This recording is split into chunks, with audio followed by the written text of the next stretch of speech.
मारिया की खुशी का ठिकाना नहीं था। वो जल्दी जल्दी मेकअप कर रही थी, कपड़े पहनती है, तैयार शैयार होकर घर से निकलती है, क्योंकि आज वो अपने 17 साल के बॉयफ्रेंड के साथ डेट पर जा रही थी। मारिया की उम्र 42 साल थी और जैसे ही वो अपने 17 साल के बॉयफ्रेंड के पास पहुंचती है तो वो उसको पहले गिफ्ट देता है, उसको गले से लगाता है और फिर मारिया की हत्या कर देता है। मारिया की हत्या करने के बाद एक गड्ढा खोदता है और उसके बाद उसकी लाश को गड्ढे में दफन कर देता है और बड़ी ही प्लानिंग से बच जाता है। जब पुलिस कातिल को 17 साल के बॉयफ्रेंड को पकड़ती है, उससे पूछती है कि भला मारिया ने तुम्हारा क्या बिगाड़ा था। पुलिस को कोई सबूत नहीं, मतलब कोई वजह नहीं मिलती मारने की, इसलिए पूछती है कि मारिया ने आखिर तुम्हारा क्या बिगाड़ा था कि तुमने मारिया की हत्या कर दी। तो महज 17 साल का कातिल बोलता है कि मैंने मारिया को इसलिए मारा कि मैं देखना चाहता था कि आखिर कत्ल कर कर कैसा लगता है। बिल्कुल आप सुनकर चौंक गए होंगे, आपके पैरों तले ज़मीन खिसक गई होगी कि भला 17 साल का लड़का ऐसा कैसे बोल सकता है। लेकिन बिल्कुल सच्ची बात है, बिल्कुल सच्ची घटना है, उस लड़के ने ऐसा ही बोला। लेकिन उसके बाद और खुलासे होते हैं और कत्ल कैसे किया, दोनों की मुलाकात कैसे हुई, क्या मामला था, प्रेम कहानी कब से कब तक स्टार्ट हुई, अंत क्या हुआ, पूरी कहानी जब आप सुनेंगे तो आपको बहुत कुछ सीखने को मिलेगा। तो चलते हैं और जानते हैं पूरा मामला। तो दोस्तों, मेरा नाम माज है। उम्मीद है कि आप सब अच्छे होंगे, सुरक्षित होंगे और जिन जिन लोगों ने इससे पहले वाली वीडियोस में कमेंट्स किए थे उनके कमेंट्स को भी मैं वीडियो के आखिर में पढ़ूंगा, तो वीडियो के आखिर तक बने रहें। अगर आपने कोई कमेंट्स नहीं किया है तो जल्दी से नीचे जाएं, एक कमेंट्स कर दें। और जो आज की घटना है वो आज की घटना इटली की है। इटली की रहने वाली मारिया, जो 19 सितंबर को अपने घर पर तैयार वैयार होने में लगी हुई थी, मेकअप कर रही थी, अच्छे अच्छे कपड़े पहन रही थी। जब उसके परिवार वाले बोलते हैं कि आखिर मारिया तुम कहाँ जा रही हो, इतना तैयार हो रही हो, आखिर ऐसा क्या ख़ास है, तो मारिया बोलती है कि आज मेरा इंटरव्यू है, उसके बाद मेरी जॉब लग जाएगी, जॉब में ढेर सारे पैसे मिलेंगे और पैसे तो मैं आप लोगों को दूंगी। इसलिए उसकी मारिया की माँ भी मारिया को अच्छे से तैयार वैयार करने में लग जाती हैं। मारिया की उम्र 42 साल थी। मारिया तैयार होती है और दोपहर के टाइम ही अपने घर से बाहर निकलती है। 19 सितंबर को दोपहर को बाहर निकल जाती है। परिवार वाले शाम हो जाती है लेकिन मारिया वापस नहीं आती। मारिया के फ़ोन पर जब कॉल करते हैं तो मारिया का फ़ोन बंद आता है, स्विच ऑफ आता है। परिवार वाले परेशान हो जाते हैं और शाम के टाइम थाने में जाकर अपनी बेटी की गुमशुदगी की रिपोर्ट दर्ज करवाते हैं और बताते हैं कि मारिया कोई इंटरव्यू वगैरह देने के लिए गई थी जॉब का, उसके बाद लौटकर वापस नहीं आई। पुलिस छानबीन में लगती है, तहकीकात करने में लगती है। पता चलता है कि आखिरी बार कॉल पुलिस जो उसने किया था मारिया ने, वो डेविड को किया था, जो डेविड उसके ही घर के नीचे जिम चलाता है। डेविड की उम्र 17 साल है, वो बॉडी बिल्डर है, उसकी खुद की जिम है। डेविड से पुलिस बातचीत करती है तो बताता है कि हाँ, मारिया का फ़ोन मेरे पास आया था, लेकिन उसके बाद मुझे नहीं पता कि आखिर मारिया कहाँ गई। डेविड एकदम नॉर्मल था, पुलिस का शक भी डेविड के ऊपर नहीं होता। अब पुलिस सारी जगहों की कॉल डिटेल्स निकालती है, एक एक जगह जाकर पूछती है। पुलिस को पता चलता है क्या कोई भी इंटरव्यू मारिया का था नहीं, किसी के पास मारिया गई नहीं है, कोई जॉब का मसला भी नहीं है। मारिया के फ़ोन की कॉल डिटेल्स चेक कर ली, कोई ऐसा नंबर था नहीं उसमें कि जॉब पर जाने की मारिया ने बोली हो। लेकिन जो ज़्यादातर बातचीत थी वो डेविड से थी। ज़्यादातर कॉल में मतलब डेविड सब जगह डेविड ही था। पुलिस को डेविड के ऊपर शक भी नहीं होता, लेकिन पुलिस फिर सबसे पहले जांच पड़ताल करती है कि आखिर मारिया किस रास्ते पर निकली है।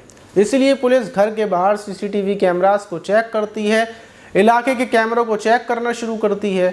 लेकिन मारिया के जो दरवाजे के सामने कैमरे लगे हुए थे, जब उनको चेक करती है तो देखती है कि मारिया ऊपर से नीचे उतर कर आई है, क्योंकि जो मारिया का घर है उसके नीचे एक बेसमेंट बना हुआ है और उसी बेसमेंट के अंदर डेविड की जिम है। वहाँ से पार्किंग भी है, गाड़ियाँ वाड़ियाँ निकल कर वहाँ से जा भी सकती हैं। जो लोग जिम करने आते हैं गाड़ियाँ लगाते हैं, मतलब काफ़ी बड़ा बेसमेंट है वो।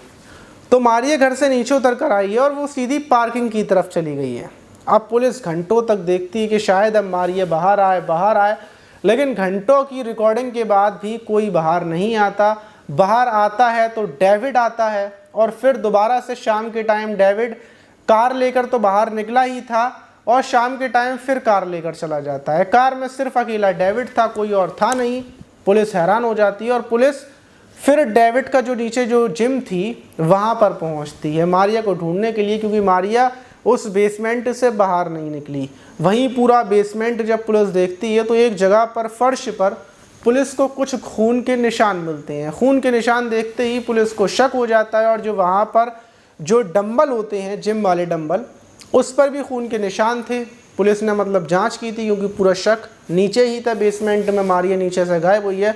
फ़ौरन पुलिस डेविड को गिरफ्तार कर लेती है। अब डेविड को गिरफ्तार करने के बाद जब उससे पूछताछ की जाती है, क्योंकि उस टाइम पर जो बेसमेंट था उसमें सिर्फ डेविड था और मारिया थी। मारिया अचानक से गायब हो गई, मारिया कहाँ गई? अब डेविड से जब पूछताछ की जाती है तो डेविड बोलता है कि मैंने तो मारिया की हत्या कर दी और जहाँ मैं रहता हूँ वहीं पर मेरे बराबर में एक खाली मकान है, उसके नीचे मैंने मारिया की लाश को कार में ले जाकर दफन कर दिया। पुलिस आनन फानन में भागती हुई वहाँ पर पहुँचती है डेविड को लेकर। तो डेविड निशान बताता है, गड्ढा खोदा जाता है और उसके अंदर से मारिया की लाश निकाल ली जाती है। अब सवाल ये था कि आखिर डेविड ने मारिया को क्यों मारा, डेविड के साथ मारिया का क्या रिश्ता था? तो डेविड से जब पूछताछ की जाती है तो पता चलता है कि आज से कुछ महीने पहले ही डेविड से एक ये जो शादी वाले ऐप होते हैं, जैसे शादी.com, वैसे ही बाहर भी ऐप होते हैं और उसी पर ऑनलाइन ऐप पर दोनों की डेटिंग ऐप पर मुलाकात हुई थी, चैटिंग हुई, बातचीत हुई। मारिया की उम्र 42 साल थी, डेविड की उम्र 17 साल। डेविड बेहद ज़्यादा खूबसूरत था, जवान था, मारिया की उम्र ज़्यादा। तो दोनों की प्रेम कहानी शुरू हो जाती है। अब डेविड मारिया को मिलने के लिए बुलाता था, उसके साथ संबंध बनाता था। फिजिकली अपने डेविड मज़े करने में लगा हुआ था, लेकिन मारिया उससे प्यार करने लगी थी। जब डेविड मारिया को बोलता है कि मैं जिम खोलना चाहता हूँ लेकिन मेरे पास कोई जगह नहीं है, तो मारिया उसको परमानेंटली अपना बेसमेंट दे देती है कि तुम इस बेसमेंट में जिम कर लो, तुम्हें कोई किराया नहीं देना, तुम मेरे प्रेमी हो, मैं तुमसे प्यार करती हूँ, तुम्हारी कामयाबी के लिए इतना तो कर सकती हूँ। डेविड वहीं पर जिम चला रहा था। अब सवाल ये था कि जब डेविड का मारिया इतना ख्याल रख रही थी, हर डिमांड को पूरा कर रही थी, फिर डेविड ने क्यों हत्या की? पुलिस वाले भी यही पूछते हैं, जो मेरे दिमाग में सवाल है आपके दिमाग में है। तो डेविड बोलता है कि देखिए मारिया तो बड़ी अच्छी थी, बहुत ख़ास थी, लेकिन मैं देखना चाहता था कि आप जिस लड़की के साथ रिलेशन बनाते हैं, जिसके साथ आपकी करीबी है, उसकी हत्या करने के बाद कैसा लगता है और फिर पुलिस से बचने में कितने मज़े आते होंगे। बस सिर्फ मैंने इसीलिए हत्या कर दी। और उस दिन 19 सितंबर को हम लोग डेट पर जाने वाले थे और डेट पर जाने की प्लानिंग थी। मारिया मेरे साथ डेट पर जाने वाली थी। मैं नीचे खड़ा हुआ मारिया का इंतज़ार कर रहा था, इसलिए मारिया जल्दी जल्दी तैयार होकर नीचे आती है। और जब वो नीचे जिम में आती है तो मैं डायरेक्टली पहले मैंने यूट्यूब से और जगह जगह से, मतलब वेबसाइटों से ये सीख लिया था कि हत्या कैसे करनी है, लाश को कैसे छिपाना है, क्योंकि मुझे क्राइम सीन देखने में बड़ा मज़ा आता है। तो ये सब चीज़ें मैंने पहले से सीख रखी थी। और जैसे ही मारिया आती है तो जिम वाला जो डंबल होता है जिससे जिम करते हैं, वही मारिया के मैं यहाँ पर मारता हूँ नाक के पास। इसके पड़ने के बाद मारिया बेहोश हो जाती है और फिर जब मारिया बेहोश हो जाती है तो फिर मैं उसको और मारता हूँ। और मारने की कोई वजह नहीं थी, बस देखना था कि क्या होगा। मार देता हूँ, ख़त्म करता हूँ और लाश को कार में डालता हूँ और सीधे वहीं लेकर पहुँचता हूँ जहाँ पर मुझे लाश को दफन करना था। वहाँ ले जाकर लाश को दफन कर देता हूँ और मैं बिल्कुल सामान्य तरीके से रहता हूँ, नॉर्मल तरीके से, जिससे पुलिस को मेरे ऊपर शक ना हो।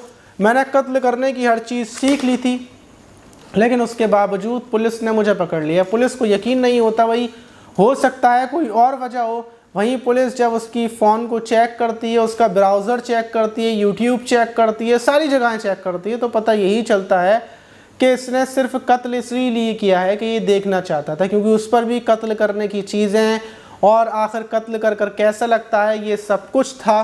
आप सोच सकते हैं कि एक सही सलामत लड़का, उसने ऐसा कत्ल कर दिया। तो इस टाइम पर भरोसा तो बिल्कुल भी आप किसी के ऊपर नहीं करते। आप किसी कर सकते, आप किसी को कितना भी प्यार कर लो, लेकिन भरोसा बिल्कुल ना करें। तो आप इस घटना पर क्या बोलेंगे कमेंट बॉक्स में वो बताइए। और इससे पहले वाली वीडियोस में जिन जिन लोगों ने कमेंट्स किए हैं उनके कमेंट्स को पढ़ते हैं। अब पढ़ते हैं कमेंट। और ये कमेंट्स किया है अजय भाई ने। ये बोल रहे हैं, माज भाई कैसे हो? मैं तो ठीक हूँ भाई। अजय भाई मैं बिल्कुल ठीक हूँ। और अजय भाई बोल रहे हैं कि इस ज़माने में भरोसा किसी के ऊपर भी नहीं करना चाहिए। मैं अजय अहमदाबाद से हूँ। और मैं अजय भाई माज फिरोज़ाबाद से हूँ। देवा मेहरा बोल रहे हैं, सर मैं आपका बहुत बड़ा फ़ैन हूँ, आपका व्हाट्सअप नंबर मिल सकता है क्या प्लीज़ सेंड मी। तो तो भाई अगर मैं आपको व्हाट्सअप नंबर दूंगा तो शायद और भी लोग लेने नंबर और परेशान करें, मतलब जो लोग नहीं भी बात करना चाहते वो लोग। तो अगर आप देवा मेहरा भाई मुझसे बात करना चाहते हैं तो नीचे मेरी इंस्टाग्राम आईडी चल रही है, इस पर हम लोग बात कर सकते हैं और वीडियो कॉल भी कर सकते हैं, वहाँ पर मैं आपको अपना नंबर भी दे दूँगा। और जुल्फ़िकार भाई बोल रहे हैं भाई मैं बिजनौर से हूँ। बिल्कुल जुल्फ़िकार भाई, और कैसे हो? आजकल आपकी इंस्टाग्राम पर रील्स वगैरह नहीं आ रही हैं, मैं देखता हूँ जुल्फ़िकार भाई की। और ये बोल रहे हैं अस्सलाम वालेकुम माज भाई, कैसे हो? आपकी वीडियो मस्त होती है। मेरा नाम मोहम्मद मुकीम है, मैं बिहार से हूँ। तो वालेकुम अस्सलाम मुकीम भाई, और बिहार में आप किस जगह से हैं मुकीम भाई वो बताइएगा, क्योंकि और बाढ़ वगैरह भी तो आ रही है बिहार में, वो भी बताइएगा। और ये बोल रहे हैं मेरा नाम कमलेश कश्यप है, मैं खटीम उत्तराखंड से हूँ। आपका वीडियो देखता हूँ, कहानी बहुत अच्छी सुनाते हो आप, तो शुक्रिया भाई। और ये बोल रहे हैं अस्सलाम वालेकुम माज भाई, कैसे हो? मेरा नाम आदिल है और मैं बिहार से हूँ। आपका पूरा नाम क्या है? मेरा नाम मोहम्मद माज है, ये मेरा नाम है, और मैं आगरा से हूँ आदिल भाई। वालेकुम अस्सलाम, आपके सलाम का जवाब। और स्माइलिंग व्यवहार बोल रहा है अस्सलाम वालेकुम भाईजान, कैसे हो? बिग फैन भाईजान, love you bro, love you too smiling व्यवहार। वालेकुम अस्सलाम, आप कैसे हो स्माइलिंग व्यवहार, और आपका नाम क्या है रियल? मैंने आपसे इतनी बार पूछा लेकिन आपने अभी तक बताया नहीं है। और ये बोल रहे हैं हेलो सर, मेरा नाम रोशन है, यूपी से हूँ। अच्छा रोशन भाई। असलम साबरी बोल रहे हैं beautiful nice video. Anjali Raj बोल रही है so sad from Anjali Raj Nainital, good night sir from Anjali Raj Nainital, good night Anjali ji.